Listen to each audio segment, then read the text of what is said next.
ಅಭಿಮಾನ ಬಿಟ್ಟು ಯಾರನ್ನು ಪ್ರೀತಿ ಮಾಡಬೇಡ. ಯಾರನ್ನು ಪ್ರೀತಿ ಮಾಡಿದ್ರು ಅವರಿಲ್ದಿದ್ದಾಗ ನಿಂಗೆ ದುಃಖ ಆಗುತ್ತೆ. ಯಾರನ್ನು ದ್ವೇಷ ಮಾಡಬೇಡ, ಯಾಕಂದ್ರೆ ಅವ್ರ ಹತ್ರ ಆದಾಗ ದುಃಖ ಆಗುತ್ತೆ.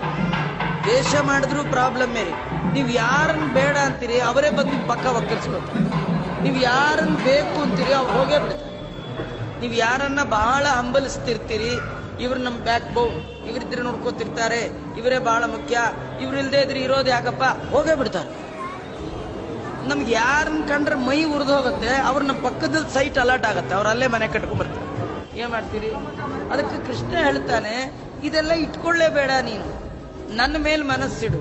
ಏನ್ ನೋಡ್ತೀಯ? ತದಾಕಾರ ತದ್ದಿನ್ನ ತದ್ದು ಅಷ್ಟನಾಗಿ ನಾನಿದ್ದೇನೆ. ಏನ್ ನಡೆಯುತ್ತೆ ಎಲ್ಲ ನಾನ್ ಕಾರಣ. ಹೀಗೆ ನನ್ನಲ್ಲಿ ಮನಸ್ಸಿಟ್ಟು ಅವರ ಸ್ಮರಣೆಯನ್ನ ಮಾಡಿದವರಿಗೂ ಅವರ ಸೇವೆಯನ್ನ ಮಾಡಿದವರಿಗೆ ಅವರ ಹೆಸರು ಹೇಳಿಕೊಂಡಿದ್ದವರಿಗೂ ಕೂಡ ಇವತ್ತು ಬಡತನ ಹೋಗ್ತಾ ಇದೆ. ಸುಖವಾಗಿ ಜೀವನವನ್ನ ಮಾಡಬಹುದು, ಸಮೃದ್ಧವಾದ ಐಶ್ವರ್ಯವನ್ನ ಪಡೆದುಕೊಂಡು ಆನಂದದಿಂದ ತಾವೂ ಸುಖವಾಗಿದ್ದು 4 ಜನರಿಗೂ ಹೊಟ್ಟೆಗೆ. ದೇವರು ಕೈ ಹಿಡಿದ್ರೆ ಎತ್ತರಕ್ಕೆ ಎತ್ತಾನೆ. ಬೇರೆ ಯಾರು ಕೈ ಹಿಡಿದ್ರು ಎಂದೋ ಒಂದಿನ ಕೈ ಕೊಡ್ತಾರೆ. ಅವ್ರು ಸಿಕ್ಕಾಗೆ ಮೊದಲು ಕೈ ಕೊಟ್ಟಿರ್ತಾರೆ, ಶೇಕ್ ಹ್ಯಾಂಡ್ ಅಂತ ಕೊಡ್ತಾರೆ ಅಲ್ವಾ. ಮೊದಲು ಹ್ಯಾಂಡ್ ಶೇಕ್ ಮಾಡ್ತಾರೆ, ಆಮೇಲೆ ಬಾಡಿ ಶೇಕ್ ಮಾಡ್ತಾರೆ, ಆಮೇಲೆ ಲೈಫೇ ಶೇಕ್ ಮಾಡ್ತಾರೆ. ಉತ್ತಮವಾದ ಸ್ಥಾನದಿಂದಲೇ ನಿಮ್ಮನ್ನ ಶೇಕ್ ಮಾಡಿ ಕೆಳಗೆ ನರಕಕ್ಕೆ ಹಾಕಿಬಿಡ್ತಾರೆ. ಆದರೆ ಒಮ್ಮೆ ಕೈ ಹಿಡಿದ್ರೆ ಬಿಡದೆ ಎತ್ತರಕ್ಕೆ ಏರಿಸಿ ಎತ್ತಿಸುವವ ಅದು ಭಗವಂತ ಮಾತ್ರ. ಹಾಗಾದ್ರೆ ನಾವು ಒಂದು ಕೈಯಲ್ಲ, ದೇವರಿಗೆ 2 ಕೈ ಎತ್ತು ಬಿಟ್ರೆ ಸಾಕು. ನಂದೇನದು ಸ್ವಾಮಿ, ನಿಂದೇ ಇದೆಲ್ಲ ಅಂತ 2 ಕೈ. ನೀವು ನೋಡ್ಬೋದು, ಈ ಬೇರೆ ಕಡೆ ಎಲ್ಲ ನಾವು ಪಂಡ್ರಾಪುರಕ್ಕೆ ಹೋದ್ರೆ, ಅಲ್ಲಿ ಪೂರಿ ಜಗನ್ನಾಥ್ಗೆ ಹೋದ್ರೆ ಹೀಗೆ ಯಾರು ಬರೋದೇ ದೇವರ ಹತ್ರ ಬರುವಾಗಲೇ ದೇವರಿಗೆ ನಾನು ನಿನ್ನವ ಶ್ರೀನಿವಾಸ, ನಾನು ನಿನ್ನವ, ನಂದು ಅಂತೇನಿಲ್ಲ, ನನ್ನಲ್ಲಿರುವ ಎಲ್ಲವೂ ನಿನ್ನ. ಆದ್ರೆ ದೇವರು ನಮ್ಮ ಕೈ ಹಿಡಿಬೇಕು. ಹಿಡಿದ್ರೆ ಜನ್ಮ ಜನ್ಮದಲ್ಲಿಯೂ ಬಿಡೋದಿಲ್ಲ. ಏಸು ಜನ್ಮ ಬಂದರೇನು ದಾಸನಲ್ಲವೇನೋ ನಾನು, ಘಾಸಿ ಮಾಡೋದಿರೋ ಇನ್ನು ವಾಸುದೇವನೇ.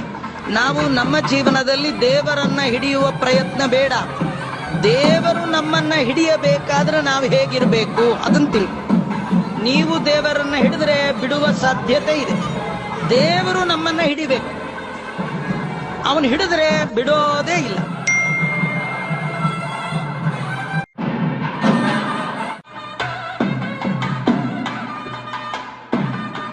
ಮೊದಲು ಅಪ್ಪ ಅಮ್ಮನಲ್ಲಿ ಪ್ರೀತಿ ಮಾಡೋದನ್ನ ಕಲಿರಿ. ಕಾಲಕ್ರಮದಲ್ಲಿ ದೇವರಲ್ಲಿ ಭಕ್ತಿ ಹುಟ್ಟುತ್ತೆ. ನಿಮಗೆ ಅಪ್ಪ ಅಮ್ಮನಲ್ಲೇ ಭಕ್ತಿ ಇಲ್ಲ ಅಂದ್ರೆ ದಾಸರು ಹೇಳ್ತಾರೆ, ಹೆತ್ತ ತಾಯಿ ತಂದೆಗಳ ಚಿತ್ತವ ನೋಯಿಸಿ ನಿತ್ಯ ದಾನವ ಮಾಡಿ ಫಲವೇನು. ಸಿಕ್ಕಾಪಟ್ಟೆ ವೇದಾಂತ ಇದೆ. ಅಪ್ಪ ಅಮ್ಮ ಎಲ್ಲಿದ್ದಾರೆ ಅಂದ್ರೆ ವೃದ್ಧಾಶ್ರಮದಲ್ಲಿದ್ದಾರೆ. ನೀನೇನ್ ಮಾಡ್ತಿ? ನಾನು ರೋಟರಿ ಕ್ಲಬ್ನಲ್ಲಿ ಸರ್ವಿಸ್ ಮಾಡ್ತೇನೆ. ಇವನ್ ಲೋಕೋಪಕಾರದ ಬಿರುದು, ಅಪ್ಪ ಅಮ್ಮ ವೃದ್ಧಾಶ್ರಮ.